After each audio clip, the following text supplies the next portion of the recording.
हाय दोस्तों, आप सभी का हार्दिक स्वागत है कैरियर जोन के इस यूट्यूब चैनल पे। नमस्कार दोस्तों, मेरा नाम है विकास और आप सभी का हार्दिक स्वागत करता हूं आज के इस हमारा जो सेशन है रीजनिंग का, जिसमें हम बात करेंगे रेलवे का जो अभी ग्रुप डी का एग्ज़ाम होने वाला है, उसका एक्सपेक्टेड पेपर को हम डिस्कस करने वाले हैं, जो कि आपके आने वाले एग्ज़ाम के लिए बहुत ही इम्पोर्टेंट होगा। ये ना सिर्फ ग्रुप डी के लिए नहीं होगा, बल्कि जो भी दूसरा एग्ज़ाम है उसके लिए भी इम्पोर्टेंट होगा, क्योंकि दोस्तों सभी एग्ज़ाम का जो सिलेबस होते हैं लगभग सेम होते हैं। मैं ये नहीं कहता कि हर एग्ज़ाम का जो सिलेबस है एक जैसा होता है, 100% सेम होता है, बट लगभग सेम होता है। किसी का 60% मैच करता है, किसी का 70 करता है, किसी का 80% मैच करता है, बट जो टॉपिक है वो लगभग में सेम है। जो अगर हाई लेवल का मतलब जो पेपर होता है उसमें थोड़ा डिफ़िकल्टी लेवल जो है क्वेश्चन का बढ़ा देता है, और जो लो लेवल का उसमें क्या करता है, घटा देता है। यही एक फ़र्क होता है, बाकी सारी चीज़ें जो हैं सेम होती हैं। तो अगर आप किसी दूसरे एग्ज़ाम की भी तैयारी कर रहे हैं,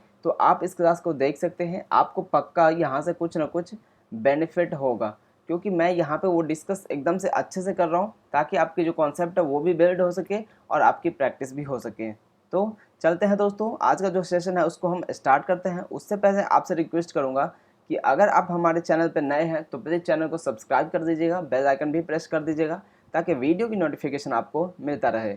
देखते हैं क्या कहता है। PQRSTUNV एक पंक्ति में खड़े हैं। हिंदी वाले देख लेना इसको, मैं इंग्लिश में पढ़ता हूँ।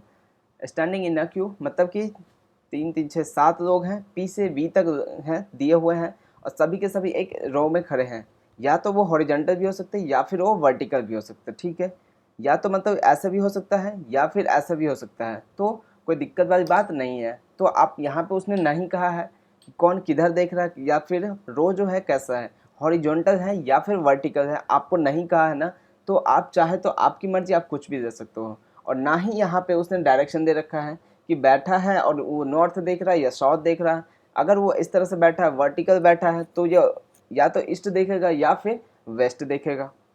तो उसने ऐसा कुछ कहा नहीं है, तो आपकी मर्जी है, आप कुछ भी दे सकते हैं। हॉरिजॉन्टल दे के बनाइए, वर्टिकल दे के बनाइए, कोई भी आपको रोकने वाला नहीं है। आपके ऊपर है कि आप क्या लेके बनाते हैं। देखते हैं हम इसको करते हैं इसको किसी तरह से लेके, या तो हॉरिजॉन्टल दे देंगे या फिर वर्टिकल। क्या कर रहा है, T is just behind of P.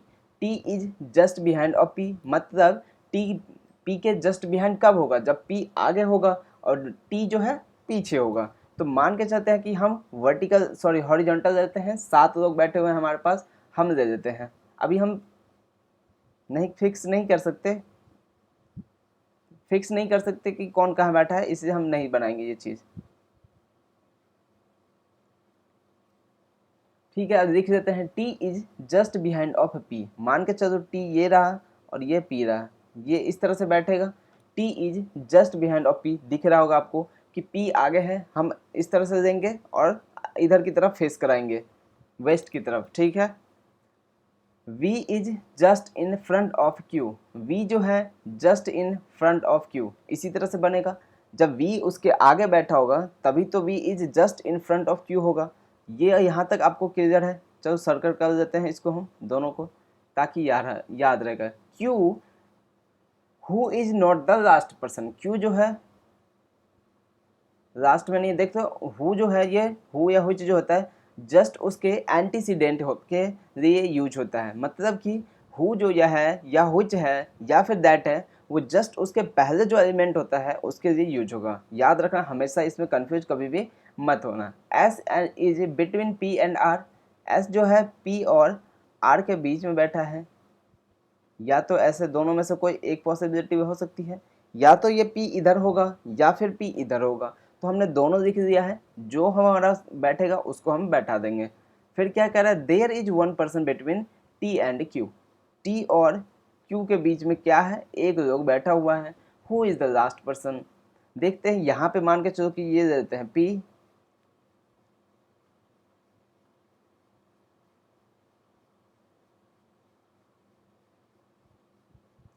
ये देखो P, ये दे देते हैं T। अब क्या कह रहा है, V जो है Q के T से एक छोड़ के Q बैठा है, तो T से एक छोड़ के Q यहाँ भी हो सकता है कि एक यहाँ पे V हो जाएगा। दूसरी क्या बनेगा, ये देखो P, ये रहा T, T से एक छोड़ के Q था ना, T एक छोड़ के Q हो जाएगा, Q के जस्ट इधर V हो जाएगा, यही बन रहा है। अब क्या कह रहा है, P यहाँ पे उसने ये नहीं बोला था कि S जो है P और R के एग्जैक्ट मिड में बैठा है, लेकिन हम मान के चलेंगे अगर नहीं कहा है तो। अगर उसने कह दिया कि मिड में बैठा है ठीक है, अगर उसने कह दिया दो लोग बैठे हैं तो भी ठीक है, दो लोग के गैप पे बैठा ठीक है, लेकिन अगर नहीं कहा है तो हम मान के चलेंगे कि वो एग्जैक्ट मिड में बैठा है, यानी कि P और S के बीच में जितने लोग होंगे उतने ही S और R के बीच में भी होंगे। तो मान के चलते हैं हम P यहाँ पे हैं,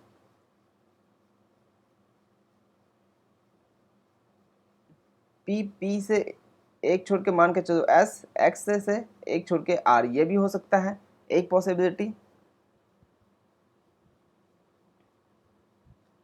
एक दो तीन चार पाँच छः सात, ये बन गया अपने पास। दूसरा क्या हो सकता था, ये V, ये Q, ये P, ये T और PSR। P इधर हम लेंगे तो दो छोड़ के हो जाएगा S, S से दो छोड़ के R, जो कि बड़ा सा हो जाएगा, गलत हो जाएगा, ये हमारा नहीं बन सकता क्योंकि 7 लोग हैं और यहाँ पे ज़्यादा लोग हो जाएगा, 4 से 7 8 लोग हो रहा था, तो यहाँ पे ये नहीं हो सकता है।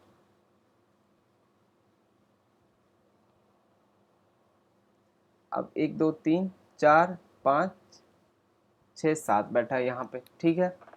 अब यहाँ पे देखो, यहाँ पे क्या हो सकता था, T, ये रहा P, ये रहा S, ये रहा R, यहाँ से ये पॉसिबिलिटी बनता है, यहाँ से ये बन रहा है, यहाँ से ये बन रहा है, आपके ऊपर है, आप दोनों को देख के आपको चेक करना पड़ेगा। चलो मैं इसको यहाँ बनाता हूँ, R S P T V Q, ठीक है। और क्या कह रहा था, Q जो है वो लास्ट पर्सन नहीं है, ये रहा था ना, Q लास्ट पर्सन नहीं है, तो एक तो यहाँ पे आना चाहिए, तो अपना कौन बचा हुआ है, U बचा हुआ है, तो हम यहाँ पे U को रख देंगे। यहाँ पे क्या बचा आ जाएगा, U आ जाएगा यहाँ भी, तो हो जाएगा 1 2 3 4 5 6 7, ये भी बन रहा है, ये भी बन रहा है। इसमें हम कुछ एक बार देखते हैं, कन्फ्यूजन कुछ देख लें।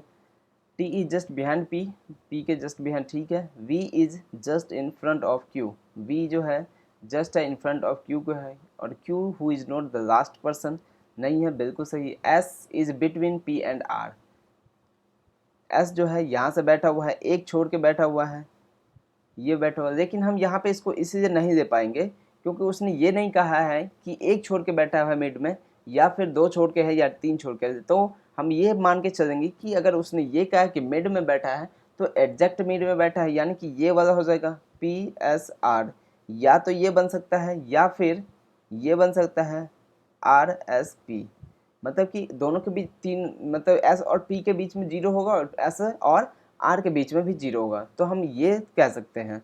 तो अपना ये सही बन जाएगा, ये अपना क्या हो जाएगा, गलत हो जाएगा। तो सही आंसर क्या होगा, what is the last person of Q, Q के अंदर जो लास्ट पर्सन पंक्ति में कौन बैठा है, ऑप्शन बी इसका सही आंसर हो जाएगा। क्या क्या आपको बात समझ आती है क्या यहाँ तक?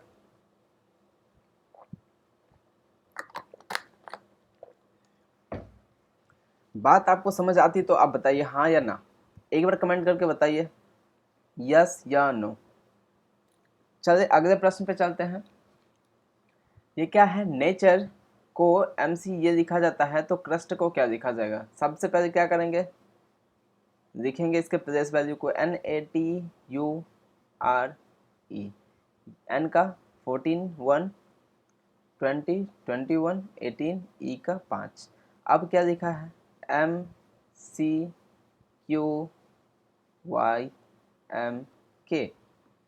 ठीक है। M का देखो 13 होता है क्या, C का कितना होता है 3 होता है, Q का 17 होता है, Y का 25 होता है, M का 13 होता है और K का 11 होता है।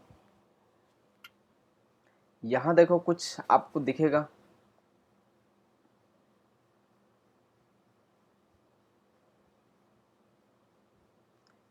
ये कितना हो रहा है, -1 हो रहा है, ये +2 हो रहा है, ये -3। एक मिनट को मैं कलर यहाँ चेंज करता हूँ ताकि आप गॉज पॉज नहीं होगा, यहाँ पे हौज पौज हो जा रहा है, चेंज करता हूँ मैं। ये देखो ये कितना हो रहा है, -1 हो रहा है, ये +2, ये -3, ये +4, ये +5, सॉरी -5, और ये प्लस का 6 हो रहा है, मतलब कि कॉन्जिक्यूटिव नंबर बढ़ता जा रहा है लगातार, मतलब कि 1 2 3 4 को एक प्लस हो रहा है, एक माइनस हो रहा है, एक प्लस हो रहा है, एक माइनस हो रहा है, मतलब कि ऑल्टरनेटिव सीरीज है। कह सकते हैं हम कि ये ऑल्टरनेटिव सीरीज है, प्लस और माइनस का ऑल्टरनेटिव सीरीज है ये। मतलब कि क्या बोलते हैं उसको, ऑल्टरनेटिव को हिंदी में क्या बोलेंगे ऑल्टरनेटिव को, एक के बाद ऐसे एकांतर क्रम बोल सकते हैं हम। ये एकांतर क्रम का है, प्लस और माइनस का। ओके, चलते हैं अगले, ये देखते हैं क्रेस्ट का पूछ रहा है, लिख देते हैं हम सबसे पहले CREST। सी का कितना होता है, 3 होता है क्या, आर का 18, ई का 5, एस का 19, टी का 20। क्या करना है सबसे पहले, कलर चेंज, प्लस का 1 करेंगे, सॉरी माइनस का 1 था ना, माइनस का 1, प्लस का 2, माइनस का 3, प्लस का 4, और ये माइनस का 5। सी से करेंगे तो ये हो जाएगा बी। बी वाला कोई ऑप्शन है क्या, 2 है 3 है, ये जाएगा, बाकी ये बचेगा, अभी हम पूरा करना पड़ेगा। 18 2 20 आर एस टी हो जाएगा। अब देखो बी टी वाला सभी है, करना ही पड़ेगा। 5 6 3 चला जाएगा, फिर से बी आ जाएगा क्या, उसके बाद 19 में से 4 चला जाएगा, 15 बचेगा। 15 पे क्या आ जाता, ओ आ जाता है क्या, उसके बाद से 20, 20 में से 5 फिर चला जाएगा, सॉरी एक 19 और 4 23 हो जाएगा। 23 पे क्या हो जाता है, डब्लू होता है क्या यहाँ पे, तो यहाँ पे ओ नहीं होके डब्लू हो जाएगा, मैंने माइनस किया था जो कि नहीं होगा। यहाँ पे क्या आ जाएगा, डब्लू आ जाएगा, और ये 20 में से 5 आ जाएगा, ये ओ आ जाएगा। तो अपना आंसर जो हो जाएगा फाइनल BTBWO, ये अपना आंसर हो जाएगा। ठीक है, बस कुछ नहीं करना है आपको। जब भी इस तरह का देखे आप उसको नंबर जो प्लेस वैल्यू है उसको आराम से लिखना, आपको अपने आप समझ आ जाएगा कि कौन सा इसमें लॉजिक लगा हुआ है, कौन सा इसमें ट्रिक लगा हुआ है। अपना सही आंसर क्या हो जाएगा, ऑप्शन नंबर बी इसका सही आंसर हो जाएगा। चलते हैं अगले प्रश्न पे। उम्मीद करता हूँ आपको ये प्रश्न समझ आया होगा। फिर से वही है, पेमेंट को ये लिखा जाता है तो यंगर को क्या लिखा जाता है, लिखो PAYMENT।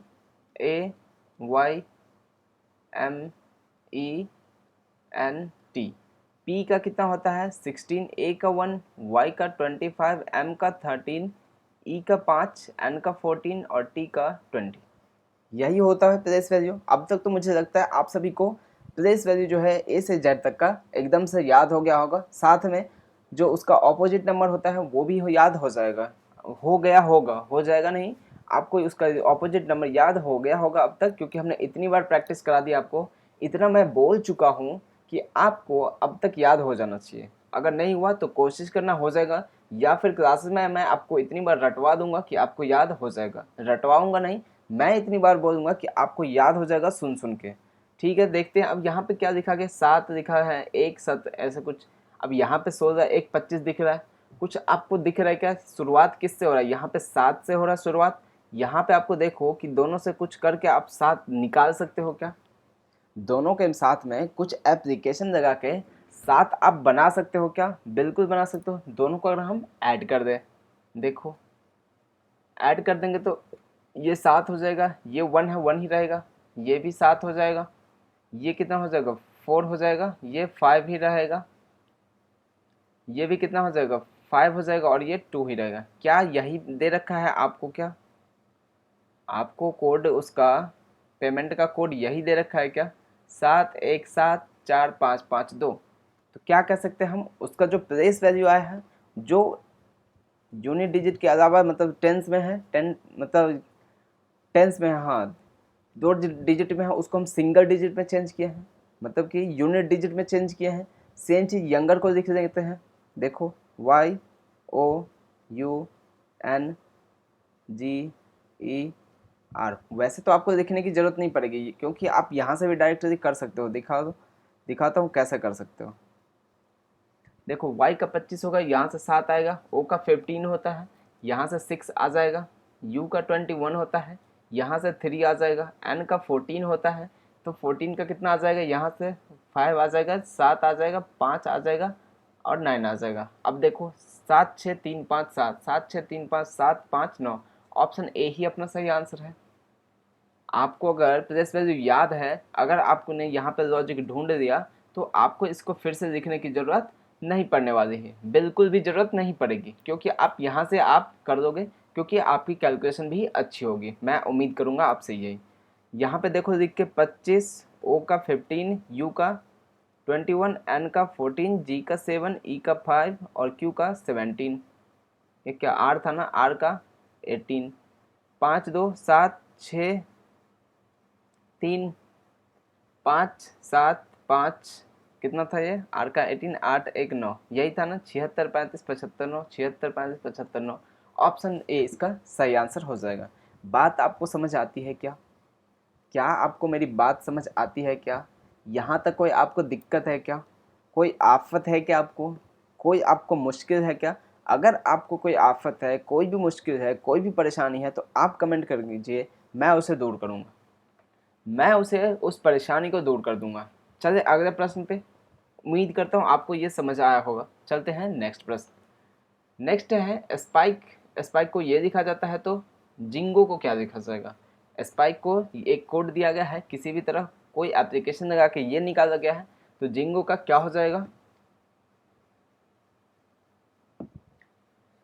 देखो देखो यहाँ पे फिर से वही चीज़ मैंने बताया आपको, SPIKE। स्पाइक को क्या लिखा गया है? QRHDL, यही कोड दे रखा है। अब देखो कुछ तो करो, यहाँ पे कुछ तो किया होगा। अगर आप S का लिखोगे, S का 19 होता है, Q का 17 होता है, R हाँ P का 16, R का 18 होता है, I का 9 होता है, H का 8 होता है, K का 11, D का 4, E का 5, L का 12। आप देखो एक पैटर्न, यहाँ से यहाँ तक एच तक तो आप कर दोगे आराम से, क्योंकि 19 17 16 18 9 8 ऐसे +1 +1 ऐसा करके हो रहा है, +2 हो रहा है।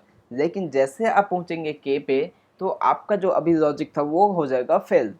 वो बोलेगा भैया मैं तो नहीं लगूंगा इसके आगे, ठीक है, वो तो मना कर देगा। तो आपको दूसरा सोचना पड़ेगा। यहाँ पे क्या है, प्लेस वैल्यू वाला नहीं लग रहा है, लेकिन लग क्या रहा है, उसी से रिलेटेड कुछ चीज़ें लग रही है। देखो ये देखो आई है ना, ये देखो डी है, ये ई है, यहाँ पे के है, ये एल है, यहाँ पे पी है, ये आर है, एस है, सॉरी एस है, आर है, पी है, क्यू है। मतलब कि कुछ क्रॉस वाला चीज़ें लग रही है, कुछ क्रॉस वाली चीज़ें यहाँ पे लग रही है, आपको पता चल रहा होगा। देखो 16 दिख रहा है, यहाँ पे 17 आ रहा है, एक ऐड करके यहाँ पे लिखा गया है। एस का 19 होता है,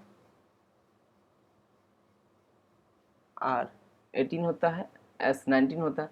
यहाँ पे क्या गया है, प्लस का 1 किया है, और ये माइनस का 1, इसको क्या रखा है, माइनस का 1 किया है। फिर के का देखो, प्लस का 1 किया है, और ये माइनस का 1 किया है। सेम चीज़ हम इसमें लिख देंगे जिंगो में, JINGO।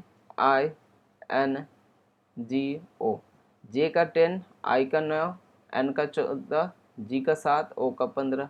एन में क्या करेंगे हम, माइनस को 1 करेंगे तो एन कितना आ जाएगा, एम आ जाएगा। तीसरे पे कहीं पे एम है क्या, यहाँ पे एम है, ये नहीं हो सकता है, यहाँ पे एम है, ये भी नहीं हो सकता है। मतलब कि बी और डी में से कोई अपना आंसर हो जाएगा। क्या हो गया,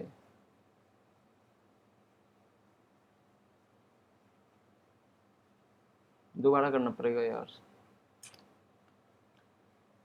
देखो SPIKE यही था, इसको क्या लिखा था, QRHDL।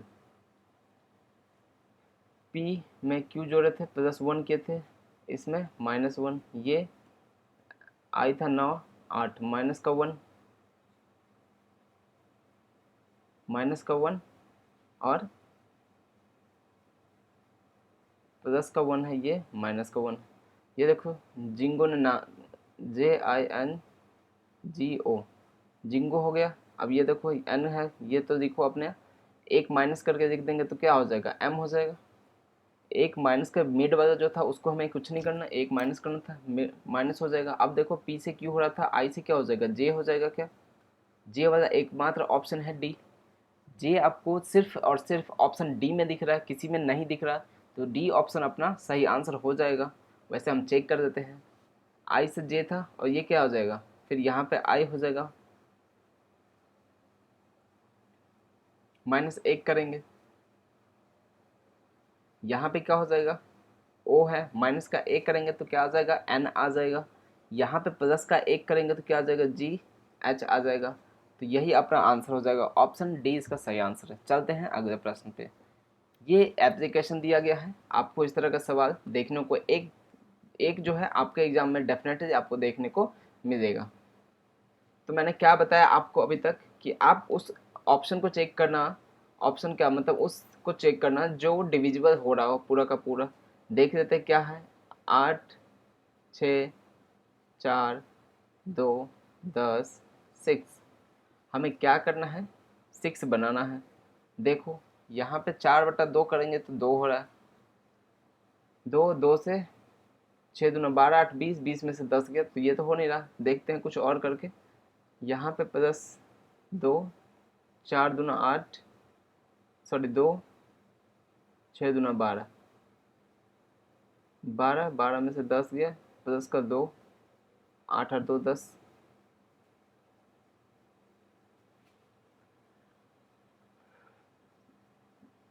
अच्छा इसको क्या क्या ऑप्शन है, प्लस माइनस है क्या कहीं पे, प्लस माइनस है। एक बार मुझे यहाँ पे लग रहा है कि मैं प्लस माइनस चेक करना चाहिए हमें। प्लस माइनस हम चेक कर दें क्या एक बार, तो ये हो जाएगा, प्लस की जगह क्या हो जाएगा, माइनस हो जाएगा, और ये प्लस हो जाएगा। देखो 2, 4/2 2 हो जाएगा, और 6, 6 दूना कितना हो जाएगा, 12 हो जाएगा। 12 और 8 20, 20 10 30, सॉरी 12, 12 और 10 22, 22। ओके एक मिनट, ये तो माइनस का है ना दोस्त। 4/2 2 हो जाएगा, 6 दूना 12, माइनस का 12 हो जाएगा, 10। अच्छा ये प्लस का 10 18, यानी कि ऑप्शन बी ही है। देखो एक बार करके, यहाँ देखो माइनस रख दिया हमने, यहाँ पे मल्टीप्लाई को सेम रखा, डिवाइड को सेम रखा, यहाँ पे प्लस कर दिया। अब ये क्या हो जाएगा, 4/2, और इधर 6 था, 2 से काटेंगे, 2 बार 6 दूना 12, माइनस का 12, ये 8, और ये प्लस का 10, 10 और इसको ऐड करेंगे, ये भी प्लस का है, ये भी प्लस का, 18 -12 बराबर 6 आ जाएगा। अपना ऑप्शन नंबर बी इसका सही आंसर हो जाएगा। जब आपकी प्रैक्टिस होगी दोस्तों, आप खुद से खुद मन में कर दोगे, आपको इसको दिक्कत नहीं होगी इतना कुछ सोचने का। ठीक है, चलिए अगले प्रश्न पे। क्या आ गया, एक फिर से सिलोजिज्म आ गया, आप सभी का फेवरेट और एग्जामिनर का भी फेवरेट क्वेश्चन। क्या कह रहा है, सभी ग्रीन रेड हैं, सभी के सभी ग्रीन जो है क्या है, लो भाई रेड बना देते हैं, और कुछ रेड येलो है, मान के चलो ये रेड येलो है, कुछ रेड, कुछ येलो ग्रीन है, कुछ येलो ग्रीन है। आपको दिख रहा है क्या, रुक जाओ ये टच हो गया है, आप कंफ्यूज हो सकते हैं, मैं इसको दोबारा से बनाता हूँ।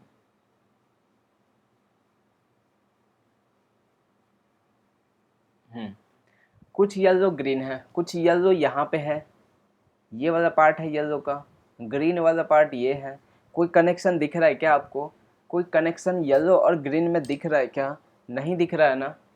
अगर नहीं दिख रहा है तो ये क्या हो जाएगा भैया, गलत हो जाएगा।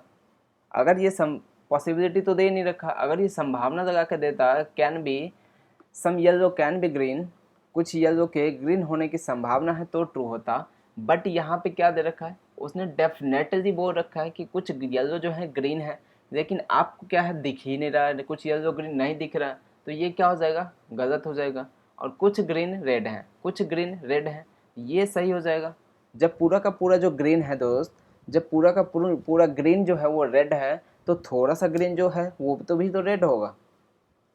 जब पूरा का पूरा ग्रीन है जो रेड के अंदर में है, तो थोड़ा सा जो ग्रीन है वो भी तो रेड होगा ही होगा, तो ये अपना ट्रू हो जाएगा। तो ऑप्शन बी इसका सही आंसर हो जाएगा, केवल दो, ओनली टू इज फॉलोड। चलिए अगले प्रश्न पे। समझ आया आपको सिलोजिज्म, बहुत आसान सा होता है, आराम से आप कर सकते हो। एक और है सिलोजिज्म, ये भी देख लेते हैं। सभी छात्रावास भवन है, मान कर चलो सभी छात्रावास ये सी देते हैं, और ये क्या हो जाएगा, भवन हो जाएगा। और ये कुछ इमारतें महल हैं, अरे सभी छात्रावास भवन है और कुछ इमारतें महल हैं। मान के चलो इमारतें ये होगा और ये महल होगा, दोनों में कोई कनेक्शन ही नहीं बन पा रहा है। कुछ महल छात्रावास है, महल ये रहा, छात्रावास ये रहा, कोई कनेक्शन ही नहीं। कोई महल छात्रावास नहीं है, ये भी नहीं कर सकते हैं। आइदर और लगेगा इसमें, ऑप्शन दे रखा है क्या? नहीं है। आइदर 1 और 2। मैंने पहले आपको बता चुका हूँ आइदर और का कॉन्सेप्ट। देखो एक बार फिर से बताता हूँ। आइदर और में क्या होता है कि आपके पास एलिमेंट तीनों होना चाहिए। मतलब ये एलिमेंट सेम होना चाहिए, तीनों उसमें होता है इनका एलिमेंट आपके पास सेम ही होना चाहिए। महल महल दे रखा है तो महल महल होगा, छात्रावास छात्रावास दे रखा है तो यही होना चाहिए, महल छात्रावास ही होना चाहिए दोनों में। और दोनों का दोनों जो कंडीशन होगा, दोनों का जो निष्कर्ष होगा वो क्या होगा? रॉन्ग होना चाहिए। समझ रहे हो? जो एलिमेंट है वो सेम होना चाहिए और दोनों कंडीशन रॉन्ग होना चाहिए। तो अपने पास क्या लगेगा? आइदर और लगा देना आंख बंद करके, आपका आंसर हमेशा सही आएगा। चलिए अगले प्रश्न पे चलते हैं। उम्मीद करता हूँ अगर आपको सही समझ नहीं आया दोस्तों, तो हमारी एक सिलोजिज्म की क्लास हुई है, उसमें आप जाके देखना, आपको समझ आ जाएगी, आराम से सब कुछ क्लियर हो जाएगा। चलिए अगले प्रश्न पे। ये क्या है? PERAS को 101 लिखा जाता है, कैट को ये लिखा जाता है, तो मील को क्या लिखेगा? लिखते हैं PEARS। जब भी कुछ वर्ड को इसमें कन्वर्ट करके दिया जाए नंबर में, तो आप उसके प्लेस वैल्यू से जाना। ई का कितना? पी का 16, ई का 5 1, आर का 18, एस का 19। अब देखो इसको ऐड करके आपके पास 101 आ रहा है क्या? 19 और 1 20, 18 और 6 24, 10 34, 30 भी 50 54, 54 और 5 59 आएगा क्या? देख लेते हैं। 19 1 20, 10 30, 30 10 40, 45 6 51, 51 8 59, 59 ही आएगा। यहाँ से आपके पास 101 देख रहा है कि मान के चलो इसमें हम 2 से मल्टीप्लाई कर देंगे, कितना हो जाएगा? 120 118 होगा, जो कि यहाँ पे बहुत दूर है। तो यानी कि इसका तो जो है एडिशन करके नहीं दिया गया है। अगर दिया गया होता तो आपके पास आना चाहिए, अगर उसके पास आसपास आता तो ही हम कहते कि क्या होगा, उसको एडिशन करके उसमें कुछ ऐड किया गया होता, या फिर कुछ मल्टीप्लाई तो नहीं, या तो छोटा में होता तो मल्टीप्लाई होता, क्योंकि यहाँ पे अगर 5 में दे रखा है तो 101 मुश्किल है थोड़ा सा, इससे और बड़ा डिजिट बनता मल्टीप्लाई करने पे। देखते हैं कि क्या लिखा है यहाँ पे। इसका एक बार हम चेक करते हैं अपोजिट नंबर। पी का अपोजिट क्या होता है? के होता है। ई का क्या होता है? वी होता है। ए का जेड होता है। आर का आई होता है और एच का एस होता है, सॉरी एस का एच होता है। के का 11, वी का 22, जेड का 26, आई का 9, एच का 8। यही होता है क्या ऑपोजिट नंबर? एक बार चेक करिए। पी का 16 होता है, ई का 5 1, आर का 18, एस का 19। क्या इस दोनों को ऐड करने से 27 आ रहा है क्या? चेक करो सभी में। 22 5 27, 26 1 27, 18 और 9 27, 19 और 8 27। एग्जैक्ट सही है, मतलब कंफर्म सही है ये ऑपोजिट नंबर। अब आप इसको ऐड कीजिए, आपको जो इसके 101 के आसपास शायद दिख जाएगा। 22 22 और 8 30 हो जाएगा। 30 यहाँ से कितना हो जाएगा? 11 का कितना? अच्छा 22 8 30 और यहाँ से 20 50 70,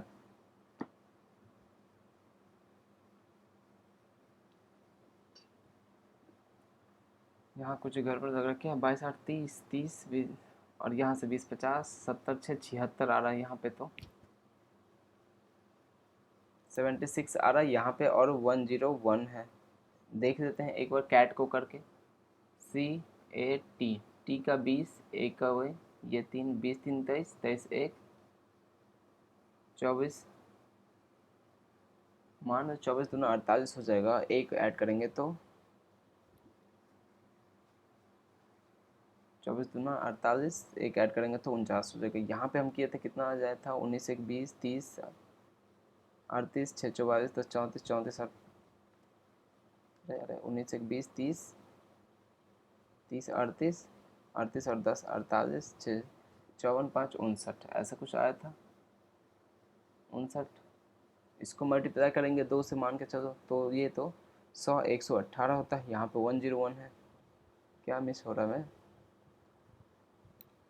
22 5 70 26 18 9 19 8, ये भी सही है।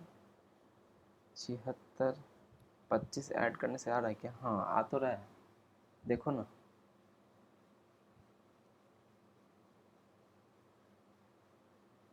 ऐड करो करो करो।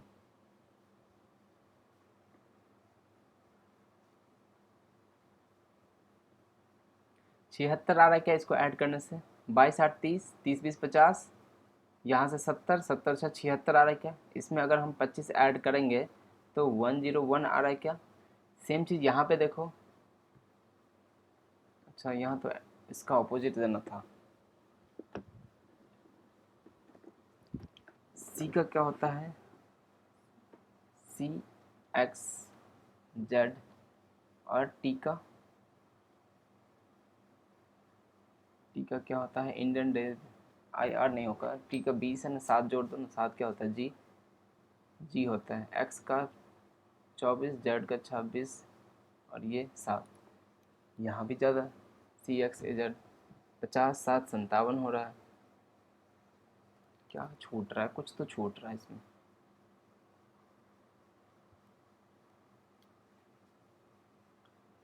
पी का 16, ई का 5, ए का 1। एक मिनट, कुछ मुझे चेक करने दो, इसका कुछ गड़बड़ तो नहीं हो गया क्या? कुछ छूट तो नहीं गया?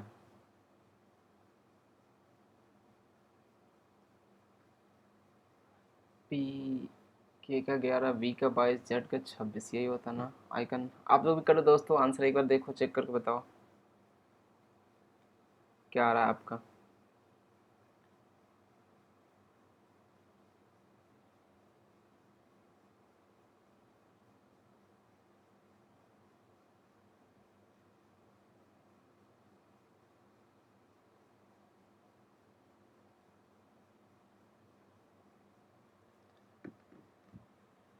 सी का कितना था? 3 था, ए का 1 था, टी का 20 था, 20 3 23 24, 24 दूना 48। फिर क्या कर रहा हूँ? यहाँ भी गलत हो रहा है।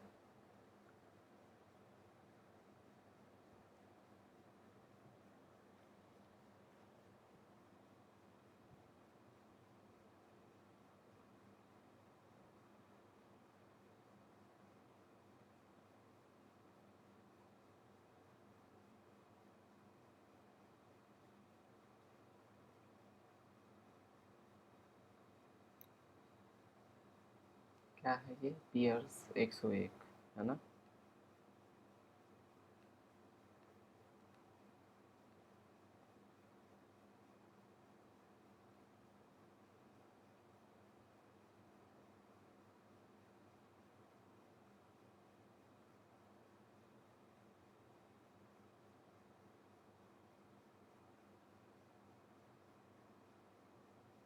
ओके, इसमें क्या किया है दोस्तों? कुछ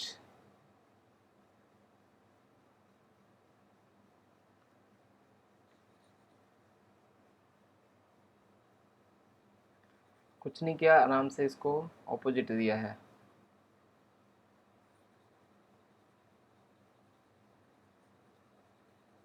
अब पूछोगे किसका ऑपोजिट दिया है? ये देखो, जो वोवेल है ना उसका ऑपोजिट दे दिया, बस ये वाला, ये वाला, इसका ऑपोजिट दे दिया है। पी का 16 ही रखा है।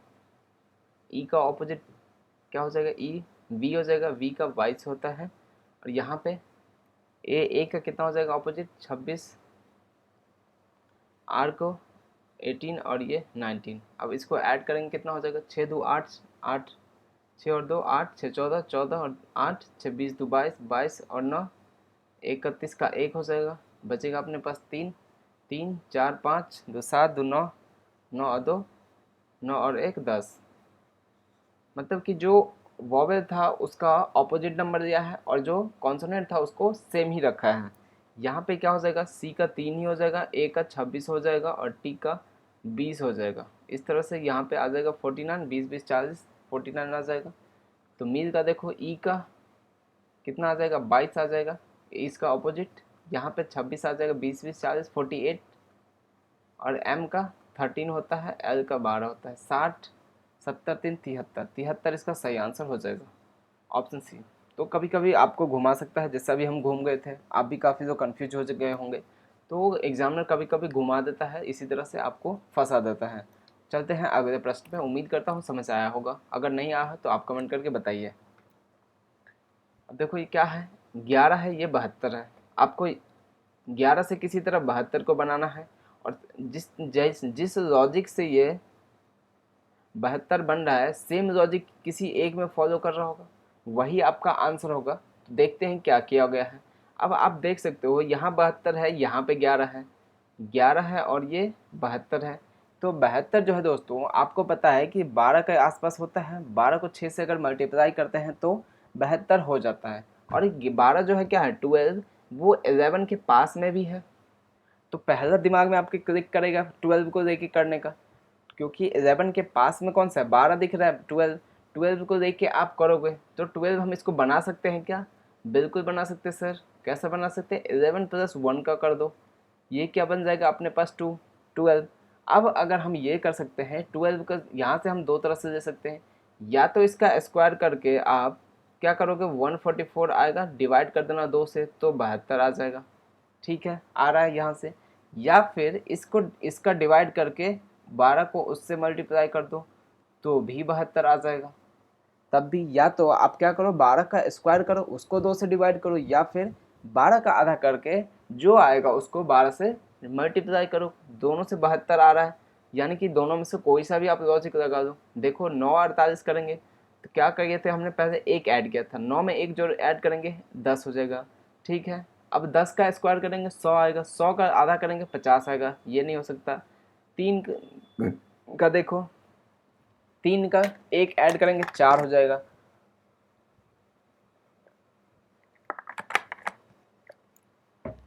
4 होगा, 4 को हम स्क्वायर करेंगे 16 होगा, 16 को 2 से डिवाइड करेंगे 8 आना चाहिए था, ये भी नहीं हो सकता अपना।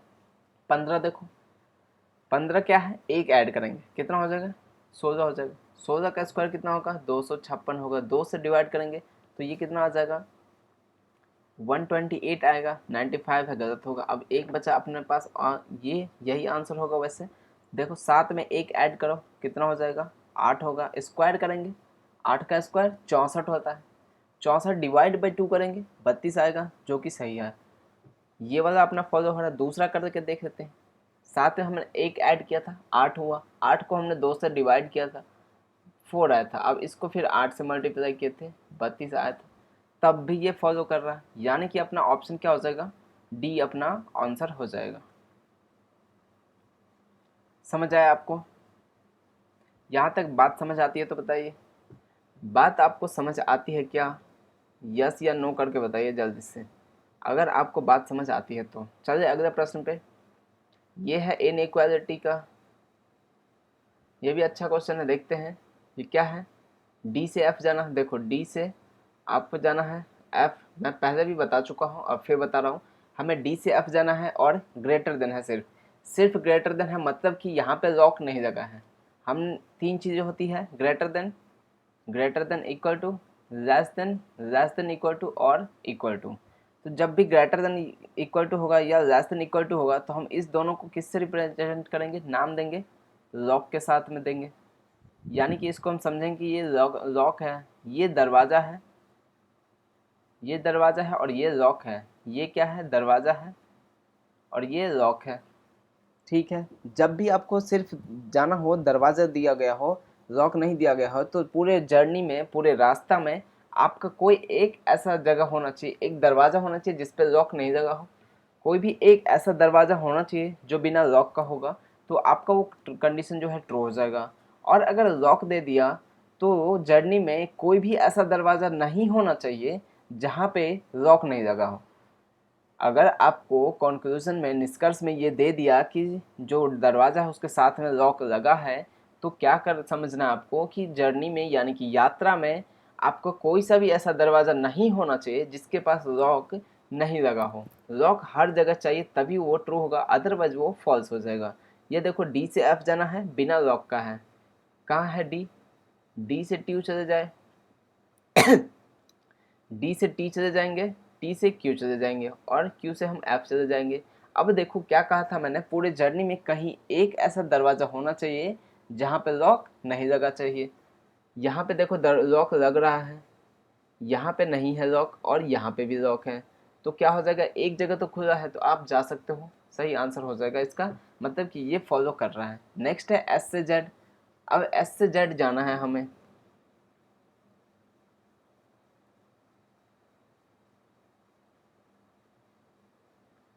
एस से हमें यहाँ तक जाना है, लेकिन हम एस से तो निकल ही नहीं सकते क्योंकि ये इसका तो दरवाज़ा ही बंद है। एस का तो घर घर का दरवाज़ा ही बंद है। एस जब निकल ही नहीं सकता है तो जेड के पास कैसे पहुंचेगा? पहुंच ही नहीं पाएगा। एस का जब दरवाज़ा ही बंद है तो जेड के पास कैसे पहुंचेगा? नहीं पहुंचेगा। जब वो घर से ही नहीं निकल सकता तो जेड के पास तो पहुंचना बहुत मुश्किल है। ये भी गलत हो जाएगा, मतलब कि ऑप्शन ए इसका ट्रू आंसर हो जाएगा, यानी कि ओनली वन फॉलो कर रहा निष्कर्ष एक सही हो जाएगा। चलते हैं इस पे, देखते हैं 12 है, 18 है और 6 है। 12, 18 और 6, इसका आप आंसर मुझे कमेंट करके बताइए।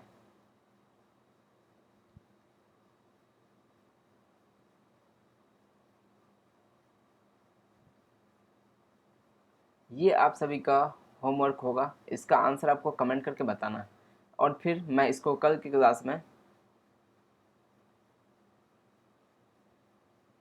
नेक्स्ट क्लास में मैं इसको सॉल्व करवा दूँ, ठीक है। तो आज की हमारी क्लास से दोस्तों इतनी थी। उम्मीद करूंगा कि आपको समझ आया होगा। अगर आपको समझ आया होगा तो एक बार यस और नो करके बता दीजिए, जिससे मुझे पता चले कि आपको कितना समझ आया और क्या समझ नहीं आया। और आपने अगर आया तो कितना आप खुद से क्वेश्चन को कर पा रहे हैं और क्वेश्चन को नहीं कर पा रहे हैं, तो आपको, जिससे कि मुझे एक आइडिया लगेगा और मैं उस हिसाब से क्वेश्चन बनाने की कोशिश करूँगा। तो दोस्तों उम्मीद करूँगा आपको अच्छा लगा हो। दोस्तों अगर अच्छा लगा हो तो लाइक शेयर एंड सब्सक्राइब कर दीजिएगा। और आप सभी का बहुत बहुत धन्यवाद आज के सेशन में आने के लिए, जुड़ने के लिए। मिलेंगे कल के वीडियो में, तब तक के लिए बाय बाय, टेक केयर।